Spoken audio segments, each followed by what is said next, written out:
Ito ang sementeryo dito mga ka-That's Good, oh. Immaculate Conception.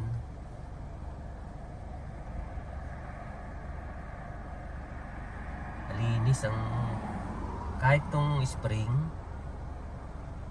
Ganyan yan yung sementeryo nila na to. Marami ring sementeryo rito sa Ilona. Pero puro private. Ito to, Roman Catholic Cemetery to.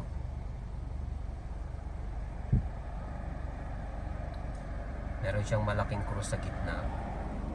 Tapos lahat ng mga puntod, parang lahat yung nakahukay lahat. Wala siya yung parang sa Pilipinas na yung nitso.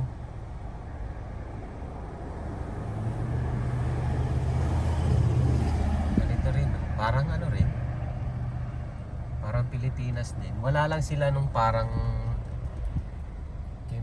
may bago ilagay sa hukay, di ba, yung iyakan, yung parang ganun. Tapos yung parang ano ba tawag to? Chapel ba tawag to, na maliit.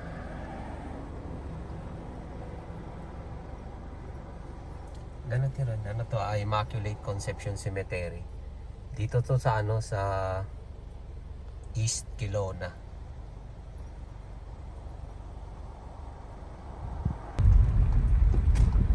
Ito naman yung isang sementeryo pa rito mga ka-That's Good, oh. Naman to, yung Saint Teresa Cemetery.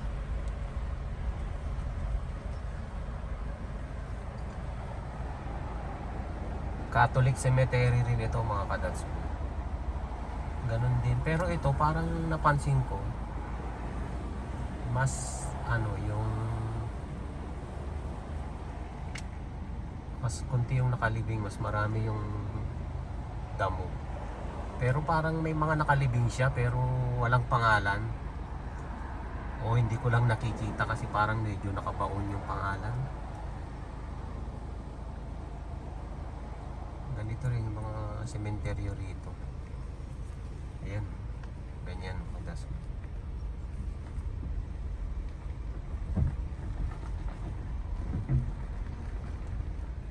Ayan, may mga ganyan din, oh. May mga bulaklak din, may pangalan, may parang Pilipinas lang din.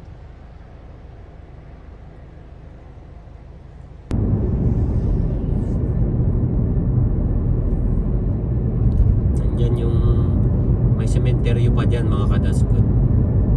Yan sa loob niyan. Yan, may golf course yan, tapos may sementeryo.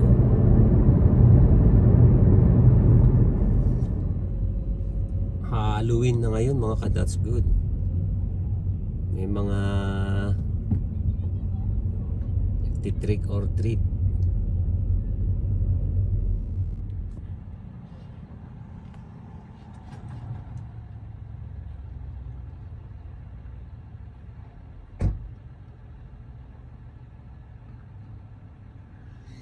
Tumba niya dun, oh.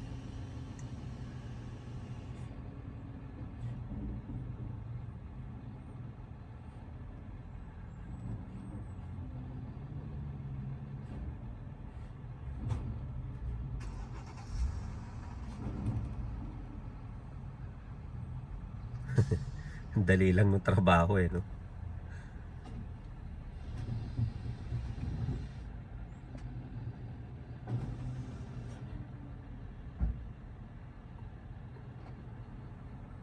Galing din na naka-design yan, ha?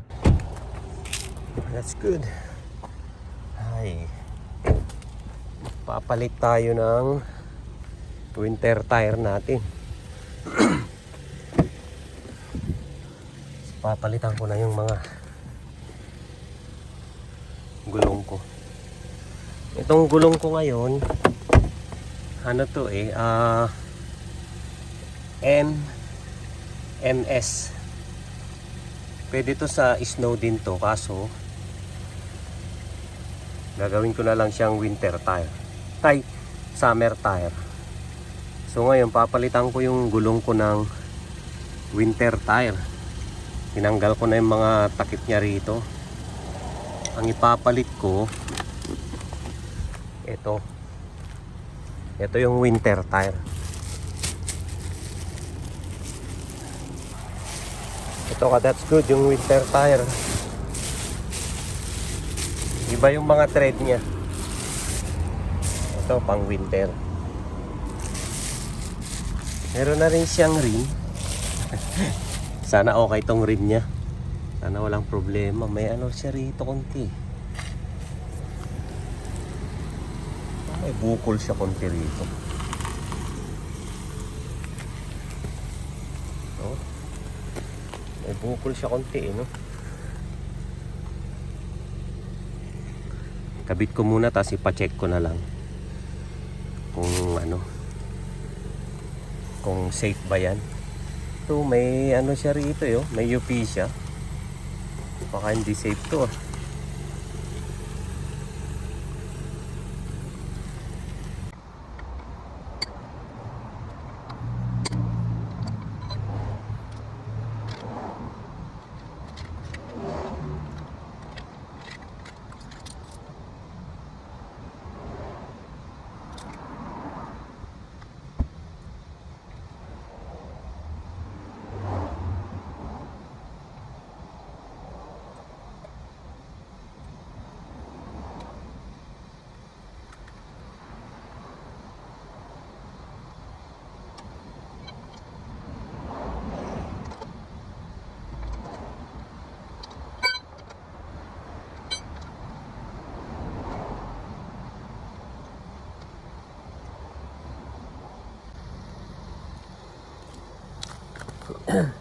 Iba yung lagnat nila rito mga ka-that's good.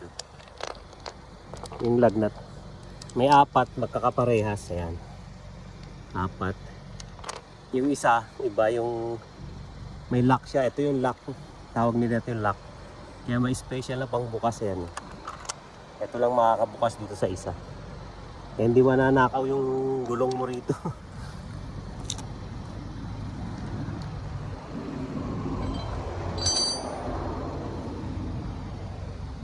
Lang dilipit.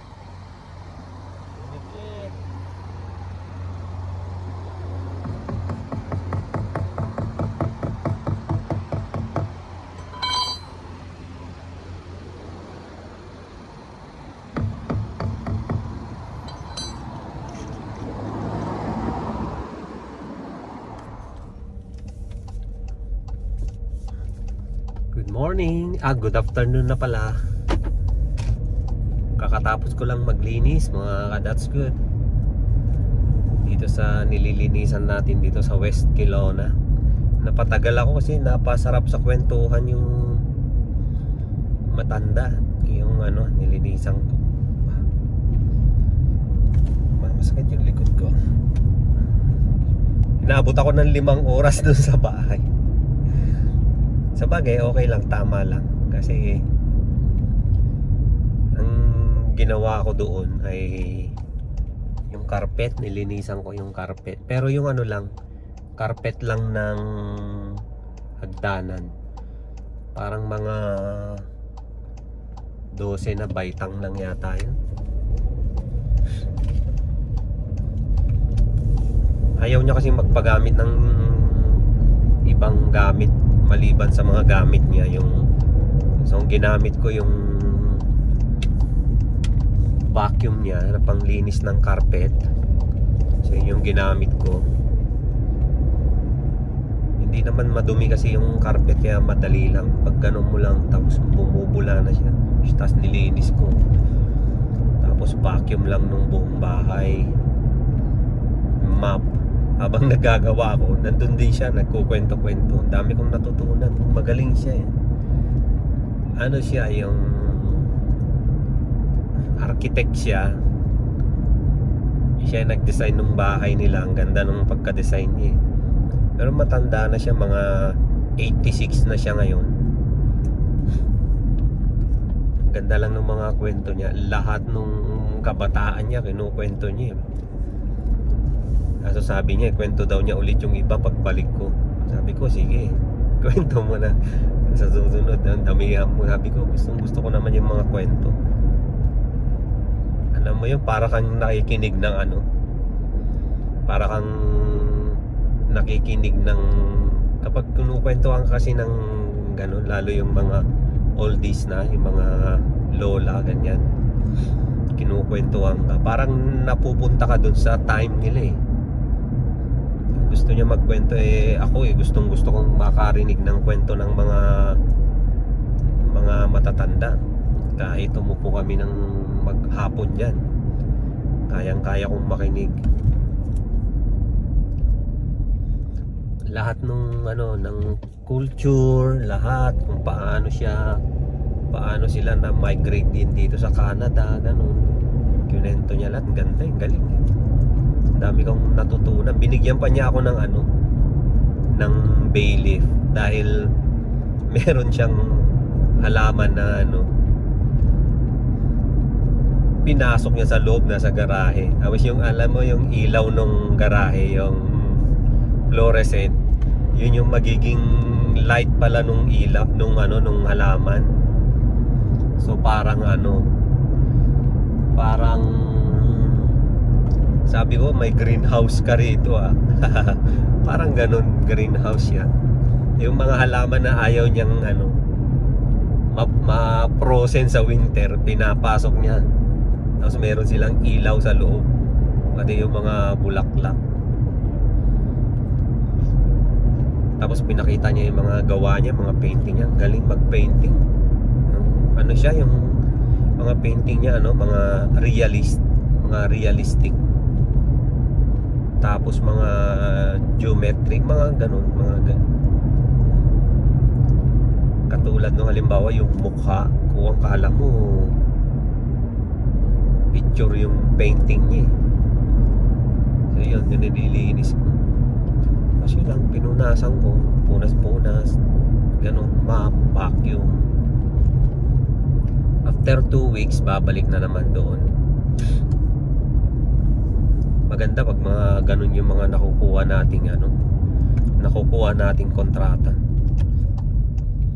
Hindi naman nakakapagod yung trabaho doon kasi ang gaan nung ginagawa, hindi ka nagbubuhat. Tapos kukwentuhan ka. Gusto pa niya akong pakainin, kaso kumain na kasi ako kanina. Gagawa sana siya ng sandwich. Papasok tayo ng Highway 97 ngayon. Maaraw pa rin dito sa Kelowna. Inaantay ko yung snow. Pero kaninang umaga paglabas ko, nakakita na ako ng ice. Kasi yung bubong na itong kotse, parang may di ba? Yung parang hamog. Yung hamog, tumigas yung hamog, naging ice. Hinawakan kong ganun, ice. Tapos natuklap siya. Kasi pag kaninang umaga 0 degree na kanina eh. Ngayon naman may araw pero 5 degree. Sabi dun sa forecast mga within this week o kaya next week, dun sa may app ako yung weather ng BC. Tapos tatype mo dun pipiliin mo yung Kelowna, lalabas dun yung yung weather ng Kelowna. Kalagay dun may mga snow siya dun eh. So yun, magkaka-snow dito. Pero late daw talaga ang snow ngayon dito. Kasi nung mga nakaraang taon daw, dapat nag-i-snow na yung Halloween pa eh. O kaya bago mag-Halloween may snow na sana rito. Mga October 20 ganyan, nag-i-snow na sana. Kaso November na ngayon, November 2 na o 3, wala pa ring snow. Sabi ko dun kay LB, excited na akong makakita ng snow eh. Tawa siya eh. Sinabihan niya yung asawa niya, excited si Kerwin makakita ng snow. Sabi, pinagtawanan nila ako.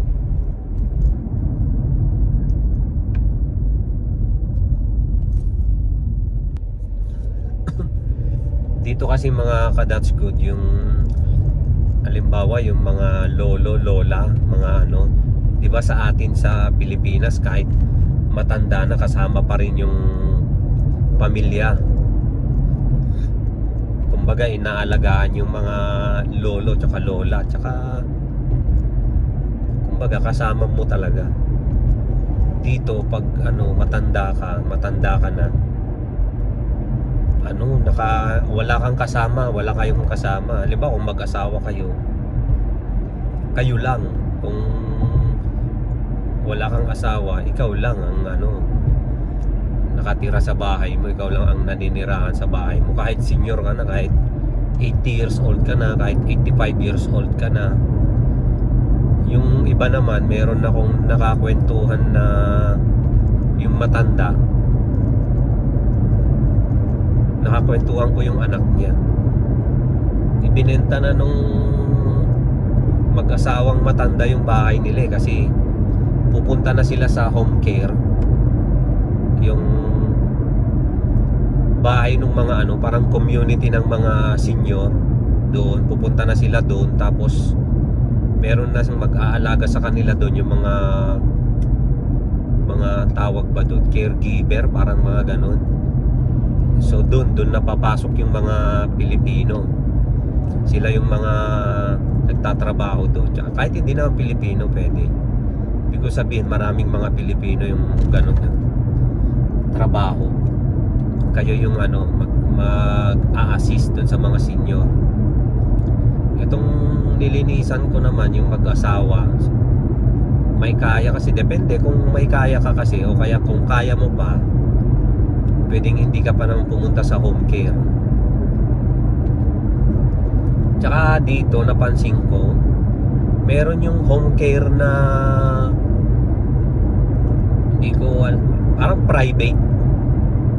Halimbawa may katulad nga nung nangyari dun sa mag-asawa na nagbenta ng bahay. Binenta nila yon para makabili sila ng unit, parang condo unit doon sa home care facility. So mayroon dito mga condo unit o kaya mga community para sa mga senior.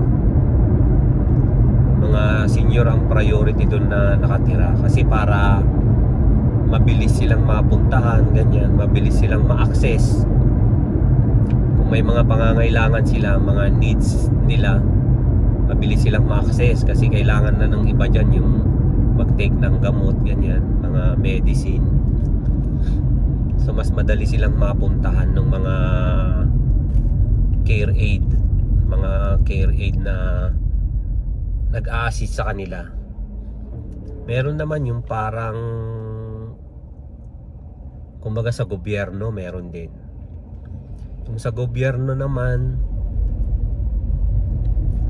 alam ko ano na yun eh, yung hindi ka nabibili ng unit. Hindi ka nabibili ng unit mo sa condo o kaya sa community. Pupunta ka lang doon, tapos ayun, para kayong ano doon, para kayong naka-housing doon, may nag-a-assist din sa inyo. Kumbaga sa atin, katumbas yata nun yung mga home for the aged, mga ganyan.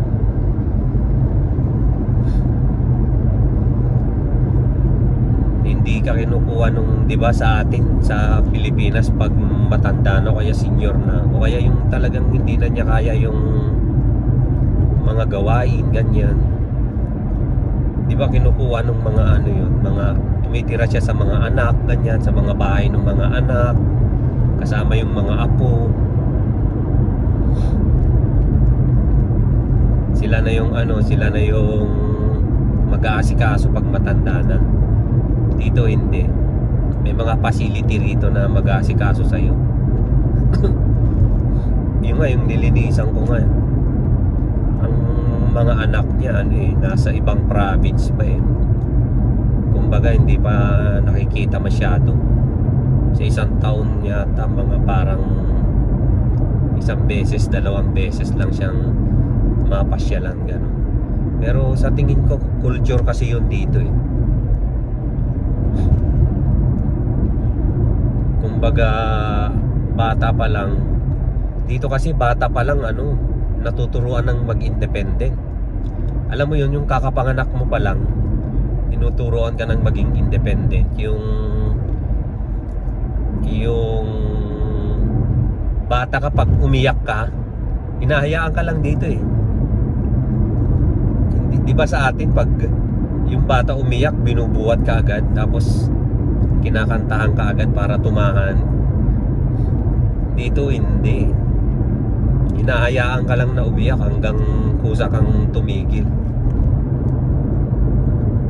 Tapos dito, halimbawa pag nadapa yung bata, naglalaro, nadapa, hayaan ka lang na bumangon. Di ba sa atin pag nadapa, takbo ka agad, buhat ka agad, di ba? Kinikis pa yung sugat Dito hindi. Hayaan ka lang. Pag mabali yung paa mo, dadaling ka sa orthopedic. Okay na, dadaling ka sa ospital, gano'n. Kaya bata pa lang dito natututo ng mag-independent. Para yung iba pag papunta ng eskwela, ihatid lang sa bus stop lang. Sasakay ka na sa bus stop. Ay hindi, sa school bus. Tapos sasakay ka na sa school bus. Punta ka na sa eskwela.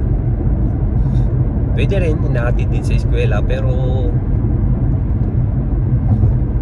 bihira. Dito sinusulit nila yung school bus kasi kasama yung sa pagtuturo ng ng pagiging independent ng bata.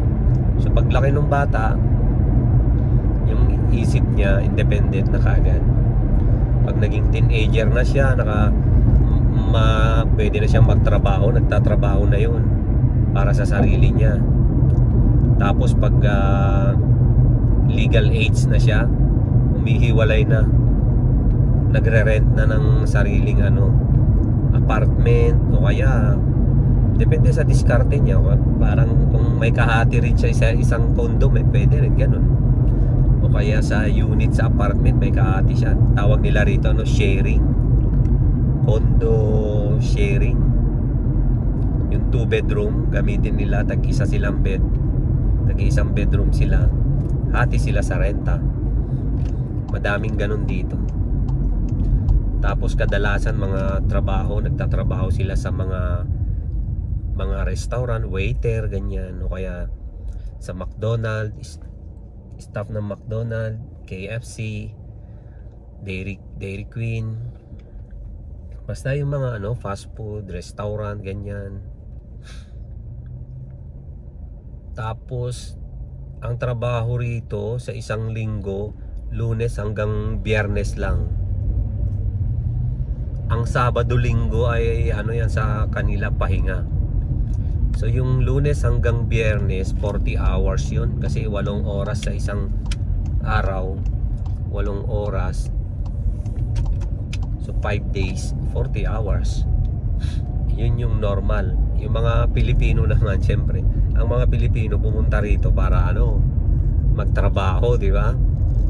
Kulang yung 8 oras, susulitin yun. Pag tapos na yung 8 oras, mag-aano pa yan, extra pa yan. Meron pa yung lilinisang restaurant, ganun. O kaya meron pa yung lilinisang bahay, office. Yung iba naman nagde-deliver sa Skip the Dishes, ganyan, sa DoorDash. Yan yung mga extra na trabaho. O kaya pag Sabado, 'di ba, day off, Sabado, Linggo, ayan, nag-e-extra rin yan, naglilinis yan. Pero yung mga patawag ng mga puti, mga European descent, mga puti, lang yan, mga sa isang linggo 5 days lang yan nagtatrabaho. Yung Sabado, Linggo talagang ano yun. Kung baga sa summer, pag summer, nasa lake yan sila. Mamasyal, ganun. Nag-hiking. Yun kasi din yung culture nila. Diba sa atin yung culture iba rin, kumbaga.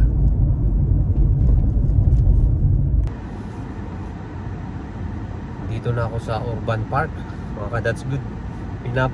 Hanginan ko ng mainit yung paa ko dahil lamig nung nabasa kasi yung medyas ko kanina. Lamig. Ilagay ko sa 27, tapos tinutok ko yung tinanggal ko sa sapatos. Tinanggal ko yung sapatos.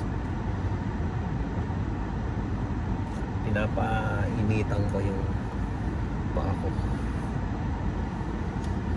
Parang nagugutom ako pero gusto ko ng kanin. Walang kanin dito. Kung gusto mo ng kanin dito, kumain ng kanin, kailangan magluto ka ng kanin talaga. Wala kang mabibiling rice dito sa katulad yan sa KFC. Wala namang rice yung chicken dyan eh.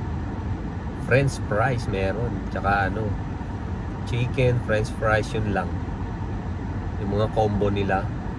Tapos sa A&W, naman dyan, mga burger. Dito sa McDonald's, wala ring rice. French fries lang. Fries.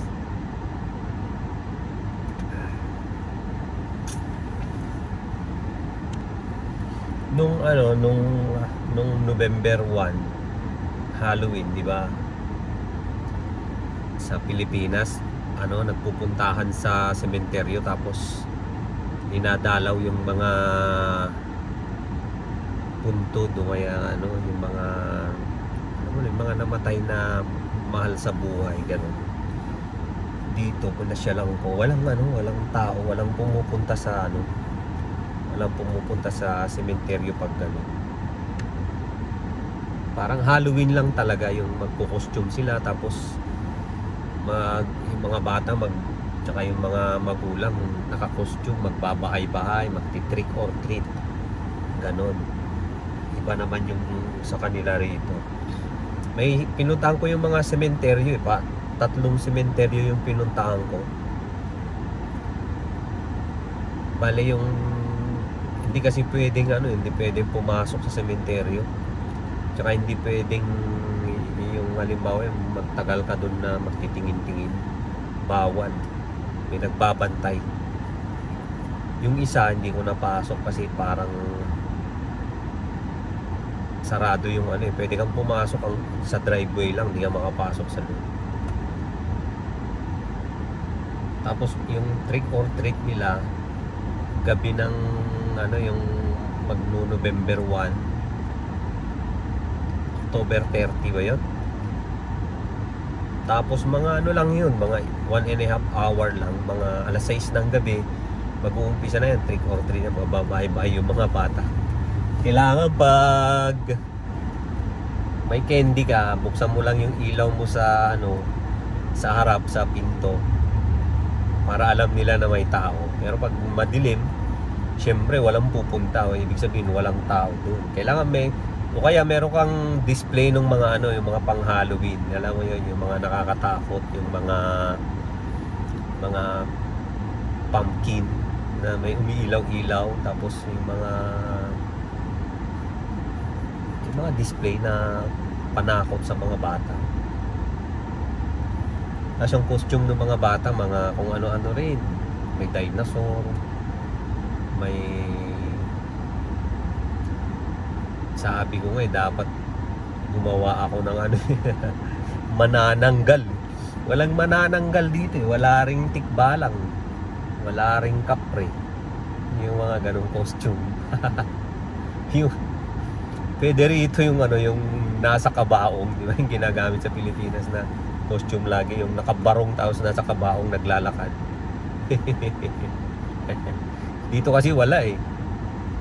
Walang ganun dito eh. Dito karamihan yung mga ano, may nabibili na, mga ready-made na, nabibili na sa Walmart. Mga costume, bibilin mo na lang. Mga Bitcoin, gano'n, pizza man.